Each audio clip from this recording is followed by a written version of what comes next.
But, you ask, how can I speak the word of faith when I have little or no faith? Every living thing has faith in something or somebody. It is the quality of the creative energy in the positive faith thought which gives it vitality, not the form it takes. Even intense fear is alive with faith. You fear smallpox because you believe it possible for you to contract it. You fear poverty and loneliness because you believe them possible for you. It is your habitual tendency of thought that reappears in your mind, your body, and your affairs, not the occasional thought upon some specific line or desire. It is the faith which understands that every creation had its birth in the womb of thought words that gives you dominion over all things, your lesser self included, and this feeling of faith is increased and intensified through observing what it does. This observation is the observation of your state of consciousness when you did, not when you hoped you might, but feared it was too good to be true. How did you feel that time when you simply had to bring yourself into a better frame of mind and did, or you had to have a certain thing and got it? Live these experiences over again and again, mentally, until you really feel in touch with the self that knows and does, and the best there is yours.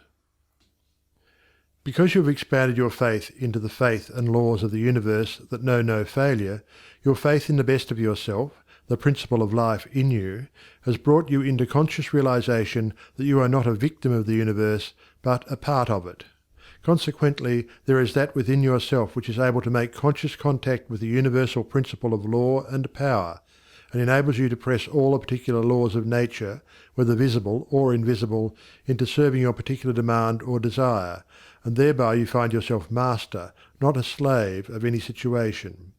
Troward tells us that this mastering is to be accomplished by knowledge, and the only knowledge which will afford this purpose, in all its measureless immensity, is the knowledge of the personal element in universal spirit, and its reciprocity to our own personality. In other words, the words you think, the personality you feel yourself to be, are all reproductions in miniature or specialized God or universal spirit. All your word thoughts were God word forms before they were yours. The words you use are the instruments, channels, through which the creative energy takes shape. Naturally, this sensitive creative power can only reproduce in accordance with the instrument through which it passes. All disappointments and failures are the result of endeavouring to think one thing and produce another. This is just as impossible as it would be for an electric fan to be used for lighting purposes, or for water to flow through a crooked pipe in a straight line.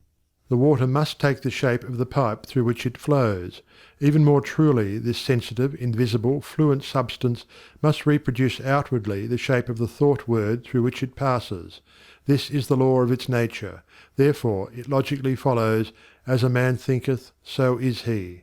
Hence, when your thought or word form is in correspondence with the eternal constructive and forward movement of the universal law, then your mind is the mirror in which the infinite power and intelligence of the universe sees itself reproduced, and your individual life becomes one of harmony.